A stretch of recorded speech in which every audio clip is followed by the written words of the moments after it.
Juan Carlos Monedero, politólogo, miembro fundador del partido Podemos, está en España y estuvo este fin de semana, hasta hace unos días en la Argentina, o me equivoco, ¿no? Bueno, no sé, vamos a preguntárselo. Juan Carlos, buen día. Matías Colombati, ¿cómo te va? ¿Cómo estáis, Matías? Un placer saludaros. Sí. ¿Cómo ves a la Argentina? Te vi en un video describiendo el panorama argentino. Sos conocedor, te has reunido, conoces a los dirigentes de la Argentina. ¿Viste lo que ocurrió el domingo cuando toda la Argentina, 50 millones de personas, incluso Uruguay, parte de Chile, Brasil, se quedaron sin luz? ¿Cómo se ve desde allá? ¿Qué estás observando? Pues, durante mucho tiempo recibíamos noticias de Argentina siempre como esperanzadoras, siempre como positivas, de crecimiento del país, de lanzamiento de satélites, gente de vacaciones, y de repente el espectáculo es un espectáculo feo, ¿no? Es un espectáculo de un país pues cayéndose, ¿no? Un país lo de la luz es como demasiado evidente, es como una metáfora demasiado fácil, ¿no?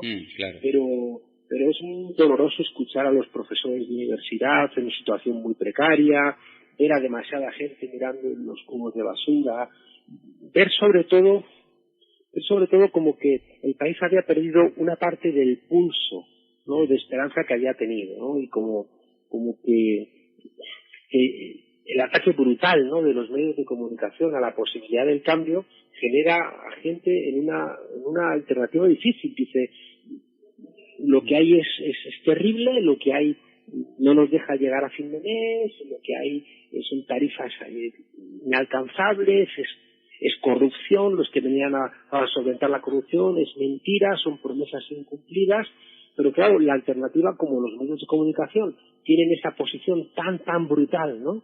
De ataque, hay gente que la ha visto, pues eso, claro, de alguna manera como en shock, ¿no? Pero al mismo tiempo he visto una Argentina que se está poniendo en pie, que se está levantando, que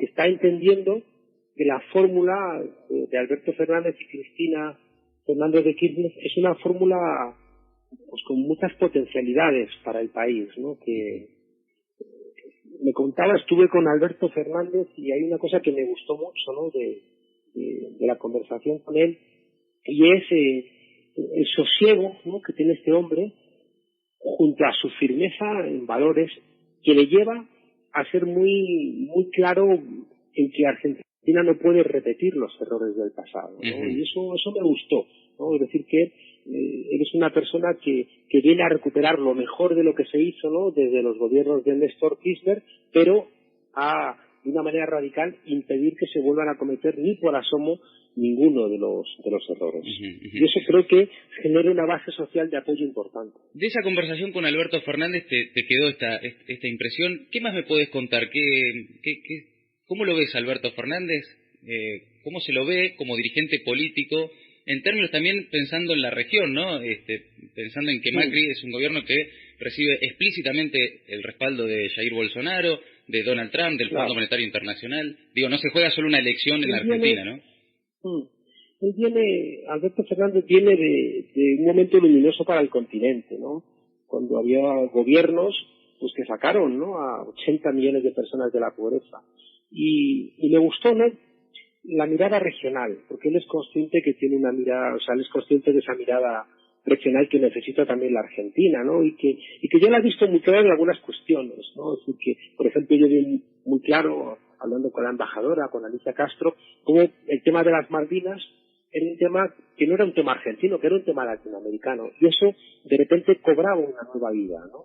Entonces yo creo que él, que ha estado en contacto, ¿no? con el presidente, con los presidentes luminosos, con Evo Morales, con Correa, con Lula, él es consciente de cómo el poder, sobre todo esa parte latinoamericana que es tan obediente a los Estados Unidos porque comparten los intereses económicos, han hecho todo lo posible para intentar sacar de juego a esos dirigentes que hicieron tanto por sus países, ¿no? Y ahí está el lawfare, ahí está toda esa presión mediática y presión judicial para intentar sacar de juego a todos estos líderes. Y él es consciente de la necesidad de aunar fuerzas, ¿no? De buscar un diálogo latinoamericano, y al mismo tiempo él es una persona que tiene muy buena relación con Europa. viene a España a dar clases, y eso también le permite tener un diálogo con Europa que creo que también es muy, muy saludable. Luego hay una cosa que decía un profesor mío aquí en España, Jesús Ibáñez, que decía, para poner el ejemplo de lo que estaba haciendo el Partido Socialista, él decía, solamente la izquierda puede hacer las políticas de la derecha y solamente los moderados pueden hacer las políticas de izquierdas. Y con este aparente trabalenguas lo que nos estaba diciendo es que el Partido Socialista en España pudo hacer políticas de derecha, de desindustrialización, de implantación de medidas neoliberales, porque era un partido identificado con la izquierda, porque si esas medidas las hubiera hecho un partido de derechas, hubiera encontrado toda la confrontación de los sindicatos, de la ciudadanía, y en el otro lado, una fuerza moderada puede poner en marcha políticas de beneficios de las mayorías sin que le caigan encima las fuerzas conservadoras y le acusen de bolivariano, de radical y demás. Y creo que eso es muy positivo para lo que significa Alberto Fernández, porque las cosas que tiene que recuperar ahora mismo Argentina, que son las cosas que han identificado, ¿no?, a la Argentina en un momento dado como un proyecto de las mayorías, es la escuela pública, es el hospital público, son los transportes, ¿no?, cuidados y defendidos, y esas cosas que son modestas, o sea, no para recuperarlas no necesitas un discurso radical, ¿no?, de lucha antiimperialista y contra el capitalismo, no, pero al mismo tiempo esas políticas hoy en día son revolucionarias, es decir, que recuperar esos servicios públicos son revolucionarios, y lo puede hacer una persona como Alberto Fernández. En cambio, no se podría hacer desde presupuestos como más verbalmente radicales.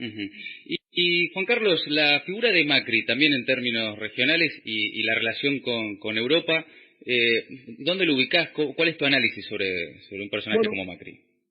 Macri era el mejor amigo de Rajoy, una persona que tiene que salir del gobierno de España por corrupción, ¿no? Entonces yo creo que toda esta derecha, en todos lados, es una derecha muy vinculada a procesos económicos que han propiciado posibilidades de corrupción, ¿no?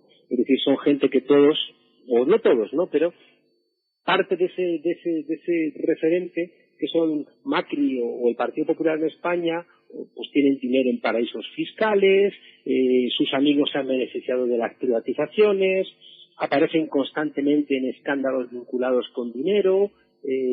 Bueno, pues es un entramado que hace política para beneficiar a las minorías, ¿no? Ha tenido todo el apoyo mediático, es decir, que esos grupos empresariales que hacen sus grandes negocios con el apoyo de los estados, y por eso quieren controlar el aparato del Estado para conseguir obra pública, para conseguir rescates bancarios, para conseguir facilidades, ¿no?, de todo tipo. Esa gente, ya digo, concitan a lo peor, concitan a filibusteros, y al final esos partidos se llenan de filibusteros. ¿Qué han hecho? Luego han comprado los medios de comunicación, que mayoritariamente responden para maquillar sus políticas, y no les ha ido mal, no les ha ido mal. La desgracia es que, bueno, pues tienen la capacidad de convencer a mucha gente. Lo que pasa es que ahora mismo en Argentina, te digo, es tan evidente el destrozo que ha hecho Macri, igual que en España, ¿no? Pues era evidente el destrozo que había hecho la derecha. La pregunta de fondo es, ¿serán capaces los medios de comunicación de frenar la posibilidad de construir una alternativa? Es donde ponen ellos toda su fuerza. O sea, que en estos meses va a ser brutal el ataque a Alberto Fernández y Cristina Fernández, porque saben, todo este poder sabe que se juega en la posibilidad de seguir robando, de seguir ocultando las cosas que se han hecho mal, se la juegan en intentar frenar ese triunfo, ¿no? Entonces van a ser meses duros en Argentina. Sí, sin lugar a dudas, los medios de comunicación están teniendo un rol protagónico, y también en redes sociales, lo hemos visto con Twitter en Estados Unidos, con WhatsApp en Brasil. Perdón, Orián Flecher te saluda. Saludos. Más ya apuntando a tu conocimiento como politólogo, ¿cómo explicas, después de una década y medio de crecimiento, desarrollo, avance en términos de derechos civiles, etcétera, cómo explicas el comportamiento del votante, tanto en Brasil como acá en Argentina, como en muchos otros países de la región? Algunas claves, tal vez, de lectura. Sí, aquí hay como 2 o 3 elementos muy importantes. Uno es que cuando las políticas públicas han sacado a la gente de la pobreza, esa gente que ha ascendido, ¿no?, por la escalera social, cuando está arriba ha pateado la escalera. ¿Por qué? Ha pateado la escalera, por un lado, porque aspiracionalmente, que es una expresión muy importante, se siente en clase media, ya no se sienten sectores populares. Al mismo tiempo, esa gente que ha extendido un poquito la escalera social quiere olvidar, ¿no?, el lugar de donde viene. Al mismo tiempo, muchas cosas que antes se encontraban en el ámbito comunitario, ahora lo compran en el mercado, una escuela infantil, cuidados, ocio, todas esas cosas que antes se encontraban, ¿no?, en interrelación con los demás, porque no había dinero para comprarlo, hoy lo compran en el mercado y va debilitando esos lazos sociales. Luego también es importante la percepción que se tiene de que los gobiernos del cambio hacen políticas solamente para los sectores más golpeados y abandonan a las clases medias. Entonces esa gente que aspiracionalmente se siente clase media dice, yo no quiero que me gobiernen estos que gobiernan para los pobres, quiero que gobiernen los otros que gobiernan para los ricos, y como yo lo que quiero es ser rico. Y hay todas estas cuestiones, ¿no?, van construyendo una enajenación, pero nos pasó en Europa, en el año 45, después de la Segunda Guerra Mundial, las políticas socialistas sacaron, ¿no?, de la pobreza a los proletarios, en Inglaterra, por ejemplo, y 25 años después, esos proletarios que habían salido de situaciones de novelas de Dickens, votaron a Margaret Thatcher, ¿no? Y ahí lo que tenemos que aprender es que esa gente, ¿no?, ya digo, que asciende en la escalera social, tenemos que preguntar qué hay que hacer para que no pateen la escalera, ¿no? Y ahí hay un elemento muy importante que me contaba Dilma Rousseff, y con esto os lo cuento y me tengo que ir corriendo porque me tengo que ir a mi programa. Dilma Rousseff, antes de salir del gobierno, hicieron una encuesta al programa más exitoso, que era el programa de Bolsa Familia, ¿no?, donde se habían beneficiado prácticamente el 90% de las mujeres. Entonces, esas mujeres que reconocían, ¿no?, que habían mejorado muchísimo su nivel de vida, les preguntaban a qué se debía. Entonces, más del 70% decían que gracias a Dios.